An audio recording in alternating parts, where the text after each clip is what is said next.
Salut à tous et bienvenue sur la chaîne La Team Timalerie. Donc aujourd'hui on se retrouve avec Mister Mabouya. Mister Mabouya qui a longtemps été décrié. Mister Mabouya qui a un très grand background dans le football, que ce soit en termes de pronostiqueurs de paris sportifs ou même de joueurs ou même de joueurs d'OSM, car il a fait partie du coup à un moment. Il va nous dire quelle place il a fini dans le crew d'Isvedis Team Timalerie versus Troxwin. Donc sans plus tarder, je vais introduire Mister Mabouya. Il va me dire si j'ai oublié 2-3 trucs. Mister Mabouya qui, on va pas se cacher, est un petit peu le Mohamed Eni de l'équipe Saint-Marin. Donc il y croit dur comme fer qu'un jour cette équipe va faire un résultat. Il cesse de parier sur cette équipe. De toute façon, il va nous donner un petit peu son analyse, ses pronostics, un petit peu comment il procède par rapport aux paris sportifs. Il a une méthode propre à lui. D'ailleurs, c'est lui qui a été l'auteur du chef-d'œuvre de la cote à 1,01. Donc qualification de Paris il y a un an à peu près, en 8e de finale face à Manchester United. La cote à 1,01 d'ailleurs, il va en parler un petit peu plus en détail.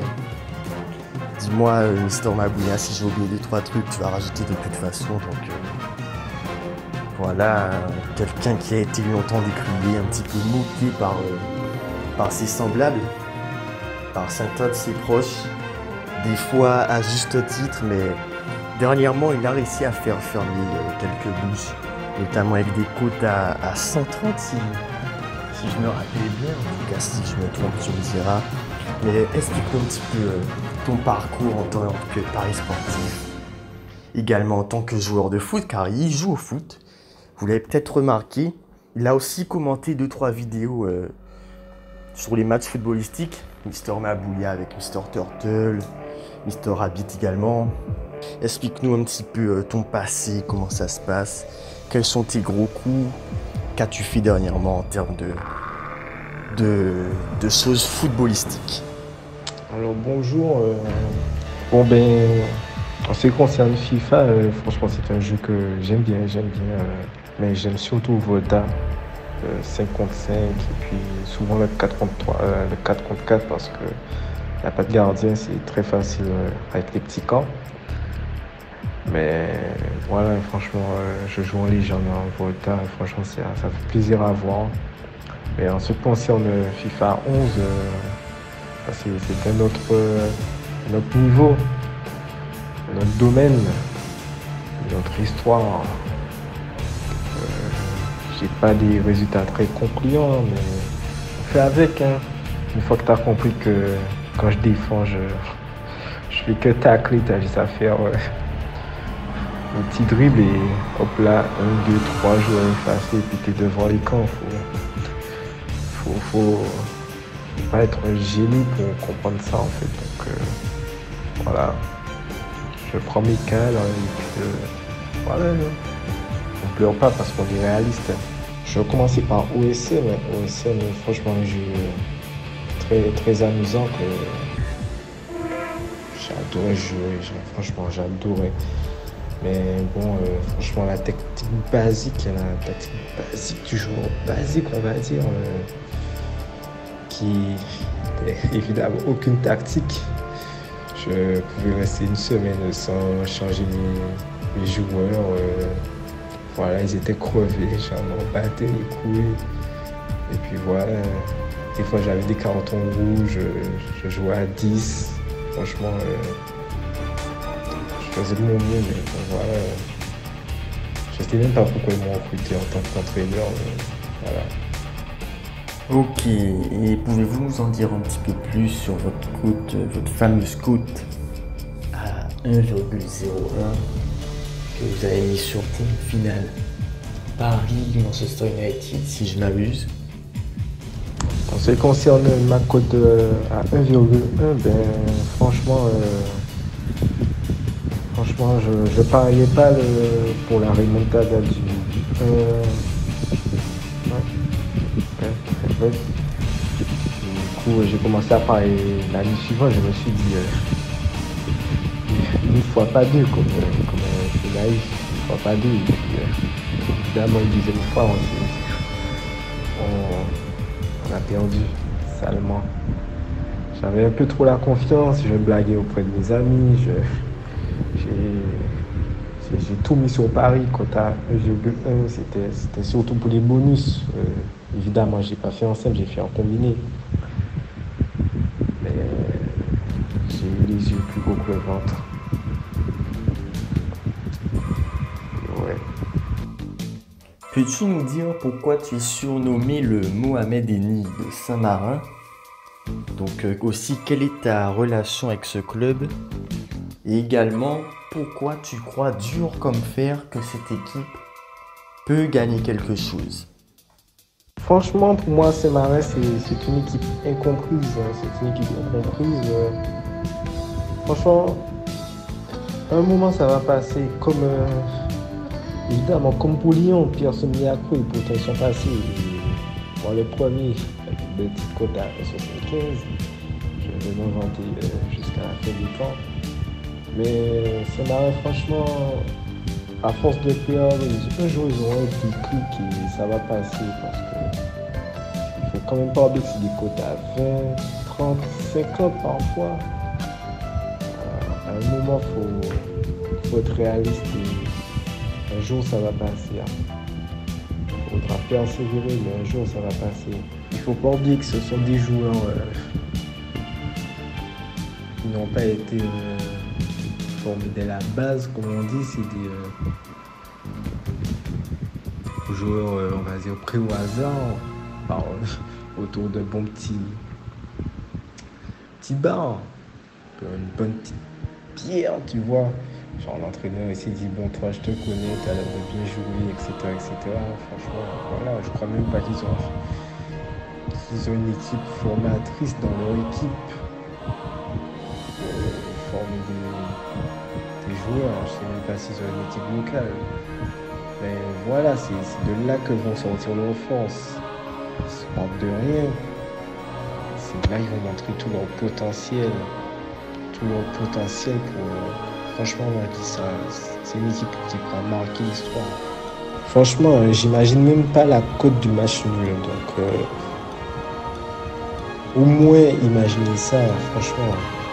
Petite cote à 20, 8 €, vous gagnez 20 € enfin 19 € pour un match nul quand même. C'est fou. Une baguette se transforme en 20 baguettes, enfin 19 baguettes, vous vous rendez compte? Vous inquiétez pas, un jour ce sera leur jour. Tu as aussi vu plein de fois dans les matchs footballistiques de la Team Timalerie, donc comment est-ce que tu définis ton jeu? Quel type de joueur es-tu et quel apport donnes-tu à ton équipe? Quel est ton ratio de victoire par exemple? Franchement, il faut souligner que moi, je suis un joueur qui adore le risque. Donc, généralement, je me mets dans l'équipe la plus faible pour faire le plus d'efforts possible et me donner au maximum. C'est ce qui me motive à jouer. Si je suis dans une équipe trop forte, c'est comme si je servais à rien. Donc, voilà, ça c'est déjà une première chose. Et franchement, je suis un défenseur. Franchement... et devant, c'est même pas envisageable. Je vais tirer, ça va aller dans les tribunes et tuer des membres. Donc, je préfère rester derrière et être le dernier rempart de cette équipe. Donc voilà, je ne peux pas trop dire. J'ai un très bon ratio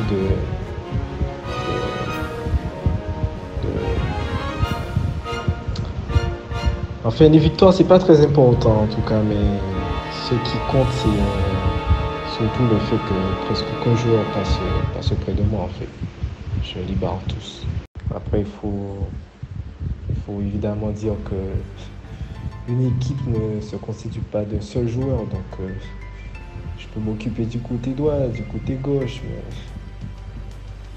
pas les deux à la fois. Il faut souligner qu'en tant que défenseur, on ne marque pas beaucoup. Si tu te retrouves devant, alors que l'entraîneur ne te l'a pas dit, c'est quelque chose pour être sur le banc au moins 3 matchs. Donc j'essaie quand même de rendre les choses un peu plus réalistes, même si c'est avec les amis que je joue. Mais voilà, quoi, c'est pas quelque chose qui arrive souvent. C'est quelque chose qui arrive de temps en temps. Ce n'est pas mon domaine de prédilection. Donc quand j'arrive à marquer, franchement, c'est... Comment dire, c'est une explosion de joie. C'est vraiment waouh. Ça m'arrive parfois de marquer, mais généralement, c'est quand on fait des petits swings, comme on dit, des tout petits swings, quand il n'y a pas de défenseur à la hauteur, comme on dit. C'est du cas par cas, c'est comme Van Dijk. C'est un très grand bonhomme qui se retrouve souvent devant les buts. Mais comme je dis, c'est du cas par cas. Quand vous êtes dans une équipe, il est le seul défenseur. On fait en sorte de rester derrière. On va pas devant alors que tout le monde est déjà devant. Faut rester réaliste. Prenons l'exemple de Van Dijk. C'est le style de jeu de l'équipe qui fait qu'il soit H24 devant comme ça. Surtout qu'il est grand, donc sous les coups de pied arrêtés ou les corners, il sait la mettre au fond. Donc voilà, c'est comme je dis, c'est du cas par cas. Si ton entraîneur ne te le dit pas, tu ne rentres pas dans le match avec l'intention de réciter un ballon et de le mettre au fond. Non. Tu es payé pour défendre ton camp, pas pour marquer. Chacun ses qualités. Il faut mieux rester à sa place pour ne pas avoir de mauvaises surprises. Évidemment, nous avons Mister Turtle qui ne part pas aveuglement devant, qui regarde d'abord s'il y a quelqu'un derrière ou pas, et qui a quand même une finition au pied. Mais quand on n'a pas de finition au pied et qu'il n'y a personne derrière, on reste derrière. Je dis finition au pied, mais je n'ai même pas de finition à la tête non plus. J'ai quelques amis qui se retrouvent à des terrains d'entraînement. Ils s'entraident à tirer, des choses comme ça. Moi, je fais rien de tout ça. Donc, quand je marque, franchement, comme j'ai dit, c'est une explosion de joie. Surtout quand il y a des rageux d'une 7 qui te disent de rester derrière, alors que voilà quoi. Merci à toi d'avoir répondu à nos questions.